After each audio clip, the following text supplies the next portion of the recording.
സ്വകാര്യ ധനകാര്യ സ്ഥാപനത്തിൽ നിന്നും കോടികൾ തട്ടിയെടുത്ത പ്രതി ധന്യ മോഹനെ തൃശൂർ വലപ്പാട്ടെത്തിച്ചു. കൊല്ലം ഈസ്റ്റ് പോലീസ് സ്റ്റേഷനിലെത്തി കീഴടങ്ങിയ പ്രതിയെ പ്രത്യേക അന്വേഷണ സംഘം കൊല്ലത്തെത്തിയാണ് കസ്റ്റഡിയിലെടുത്തത്. പ്രതിയെ വിശദമായി ചോദ്യം ചെയ്യും. കൊല്ലം ഈസ്റ്റ് പോലീസ് സ്റ്റേഷനിൽ ഇന്നലെ വൈകിട്ടോടെ കീഴടങ്ങിയ പ്രതിയെ തൃശൂരിൽ നിന്നെത്തിയ പ്രത്യേക അന്വേഷണ സംഘമാണ് കസ്റ്റഡിയിലെടുത്തത്. പ്രാഥമിക ചോദ്യം ചെയ്യലിനും നടപടിക്രമങ്ങൾക്കും ശേഷം രാത്രി തന്നെ പ്രതിയുമായി പോലീസ് സംഘം തൃശൂരിലേക്ക് തിരിച്ചു. 18 വർഷത്തോളം സ്വകാര്യ സ്ഥാപനത്തിലെ ടെക്നിക്കൽ വിഭാഗം മാനേജറായി ജോലി നോക്കിയിരുന്ന ധന്യ സോഫ്റ്റ്വെയറുകളിൽ കൃത്രിമം നടത്തിയാണ് ഇത്രയും നാൾ തട്ടിപ്പ് മറച്ചുപിടിച്ചതെന്നാണ് പോലീസ് സംശയിക്കുന്നത്. ഇതടക്കമുള്ള കാര്യങ്ങൾ ഇന്ന് നടക്കുന്ന വിശദമായ ചോദ്യം ചെയ്യലിൽ വ്യക്തമാകും.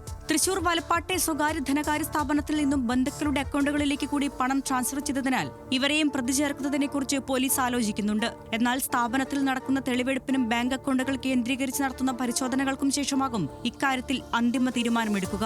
2019 മുതൽ വിവിധ കാലങ്ങളിലായി തട്ടിപ്പ് നടത്തിയ പ്രതി 20 കോടിയോളം രൂപ തിരിമറി നടത്തിയിട്ടുണ്ടെന്നാണ് സൂചന. ഓൺലൈൻ റമ്മി കളിക്കാനും ധൂർത്തടിക്കാനുമാണ് ധന്യ മോഹൻ തുക വിനിയോഗിച്ചതെന്നാണ് വിവരം.